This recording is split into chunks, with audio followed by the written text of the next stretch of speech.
I will either have a divided India or a destroyed India, had said Jinnah. While he managed the former, the Indian state is intent upon managing the latter through uncontrolled runaway appeasement. And unless one understands the various stages of it, the progression, decade upon decade, through those stages, the reasons that led the Indian state to construct, implement, and then breach those stages, unless one does that, one can neither recommend nor apply a cure to this disease of appeasement. The three stages of appeasement are welfare, wokefare, and warfare. The Indian state has not only progressed through these stages, it is now unapologetic about projecting them as an achievement of sorts. Let me explain.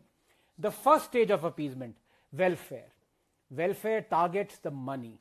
It starts innocuously with the flawed pretext that the Muslim minorities are worse off than the rest, and that they are victims, and that they are always exclusively suffering and fare worse off, and every social strife, and that because of this, not only do they need preferential care, it is the majority's obligation and moral duty to be preferential towards them. Not for nothing did Prime Minister Manmohan Singh assert that Muslims have the first right to resources. And so you have the state giving Muslims Hajj subsidy for decades, giving blanket reservations to Muslims, rich or poor, homeless or billionaire, by snatching it from the OBC quota, using taxpayers' money to host grand iftar parties, asking government-run UGC to fund minority institutions that keep 50% seats reserved for minorities, plundering state coffers to pay monthly salaries to tens of thousands of Maulvis, giving scholarships and shadi shaguns to Muslim women, providing midday meal dining hall for only those schools having 70% or more minority students, giving interest-free loans to set up shops on Waqf land, funding hundreds of madrasas, the Islamic schools, and all this while grandly proclaiming that we are a secular state. That is, there is complete and total demarcation between state and religion. The next stage of Muslim appeasement is more dangerous, wokefare. Wokefare targets the mind. This is the stage where the Indian state employs a quite brilliant tactic to appease and benefit its Muslim vote bank. It poisons the Hindu mind with self-loathing, hatred for his own religion and way of life, drilling apathy towards the slow destruction of Hinduism, consciously and subconsciously, through speeches, broadcasts, policies, arts, culture, cinema. So you have Mahatma Gandhi saying, quote, Hindus should not harbor anger in their hearts against Muslims, even if the latter wanted to destroy them. Even if Muslims want to kill us all, we should face death bravely. And if they establish their rule after killing all Hindus, we would be ushering in a new world, unquote. So you have Nehru saying, quote, the responsibility for communal peace rests on the majority community, that is, the Hindus. If there is a breach of this peace, I would start with the presumption that it has been caused by the Hindu communal elements, unquote. So you have Nehru asserting that, quote, Babur was one of the most cultured and delightful persons one could meet. He did not destroy as his ancestors did. He was a gallant knight, unquote. There was no sectarianism in Babur, he said. No religious bigotry. This is from Nehru's own book, Glimpses of World History. This, despite Babur saying it himself, that quote, I was a wanderer for the sake of Islam and battled infidels and Hindus determined to become a martyr. But thanks to Allah, I became a Ghazi. So you have Babur's tomb visited by Nehru in 1959, by Indira in 1968, by Rajiv in 1976, and by Rahul in 2005. But none of them ever visited Ram Janamsthan. So you have Nehru trying to stop the president from attending the consecration of Somnath, saying, quote, he feared revivalism of Hinduism. So you have Bollywood almost always demonizing Hindu priests, Hindu rituals, Hindu practices, but glorifying Muslim rituals and Islam. So you have our roads, our institutions, our cities, named after the barbarians who destroyed our roads, our institutions and our cities. So you have from Somnath to Kashi Vishwanath, Babarpur to Bakhtiarpur, Allahabad to Aurangabad, Martan to Mathura, the injustices towards Hindus and their culture deliberately being made visible, as though to lionize the debasement, celebrate the humiliation. And the irony is that the same people who have, through wokefare, taught us to forget historical injustices, drilled this self-loathing in us, these same people want others to fight historical injustices around the world. So they condemn barbarians of the West, hitherto worshipped like the Confederacy generals, Rhodes, Churchill, Pizarro, Murray, Colston, Leopold.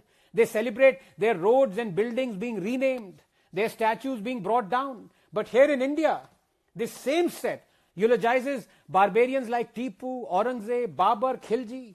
Wokefare has led to our children being taught to hate those they should love and love those they should hate.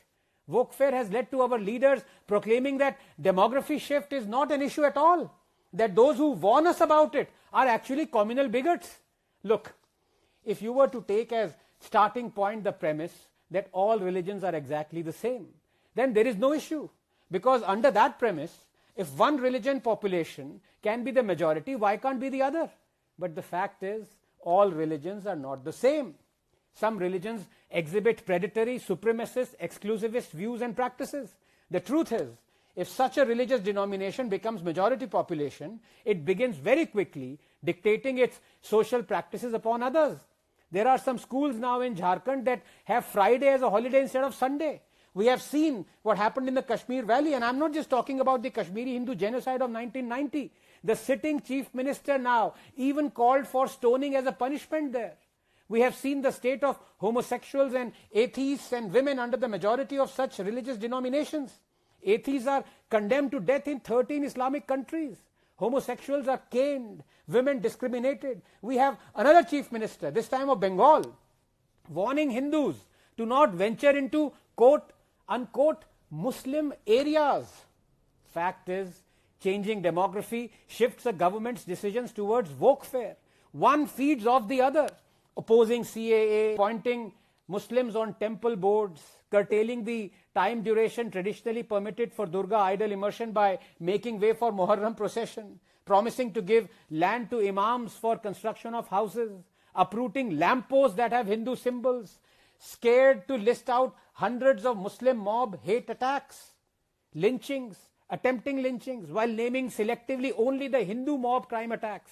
These are all examples where wokefare has directly led to formulation of state policy and overturning of even Supreme Court judgments like the Shah Bano. It is but obvious that welfare and wokefare can only lead to the third, perhaps terminal stage of appeasement, and that is warfare. Warfare is when you enact laws and policies and acts that constitutionally and legally favor one community and discriminate against the other community. So you have the draconian Waqf Act that has usurped thousands of acres of government, personal, even temple land. The world over, disputes over property are settled using existing laws that are community and religion agnostic. But in India, the Muslim community is armed with another set of laws, those that are patently discriminatory towards members of the other community as a primary instrument of defense or indeed offense.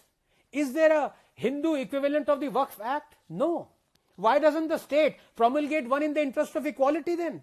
Let those who want continuation of the Waqf Act watch as Hindus lay claim to thousands of mosques and Muslim villages and enjoy the privilege of the disputes being addressed primarily not through the courts but via the clauses and strictures of the Hindu equivalent of the Waqf Act. But would this ever happen? The Waqf is a parallel government being run by the state. In its board, it has its own legislature. In its surveyor, it has its own executive. And in its tribunal, it has its own judiciary. Next, you have the conjunction of the Right to Education Act, RTE, with the 93rd Amendment that allows Muslim schools to escape keeping reservations for the economically weaker sections, while only Hindu-run schools are obligated to keep 25% seats reserved for the economically weaker section, leading to thousands of Hindu-run schools being shut down. Are we worried about it? Next, you have the state prohibiting Hindus to even approach the court to reclaim their demolished temples through the Places of Worship Act. Next, you have the state controlling and taxing only temples and temple land but not mosques. How can the state be secular and at the same time control more than 110,000 Hindu temples and their revenue? As years go by, Mosques will have more and more money to set up their schools and hospitals, rightly so. And temples will have less and less money to set up their schools and hospitals. Is that right? One can only guess what would happen then. It already has started happening. Lakhs of Hindus are leaving the fold of Hinduism, coerced by inducements. Next, you have no obligations for Muslims to accept the Uniform Civil Code, to accept the CAA, to accept laws and acts that the rest of India does. Next, you have terrorists and rioters being released. Remember the recent release of the Coimbatore bombers despite the refusal of the Supreme Court to give them bail? And the release was trumpeted by the government as an example of being concerned about the minorities. You have the Congress releasing PFI cadres, hundreds, releasing those who ran over and attacked police stations like in Hubballi. Its leaders defending Simi in court. Its chief crying tears at Batla encounter. Its PM demanding an apology from Denmark for the Prophet cartoons. So something that started with an innocuous scholarship ends with releasing terrorists. This is what the third stage of appeasement achieves. Hubris in one community and anger in the other. Hubris that Indian laws don't apply to us, and anger that Indian laws are made to discriminate against us. And this leads to warfare. There we have it then. The three stages of appeasement: welfare, wokefare, and warfare. Jinnah must be laughing. His cackle echoes in the dungeons of Patal Lok below. In his life, he achieved the division of India. And in his death, he has achieved its destruction.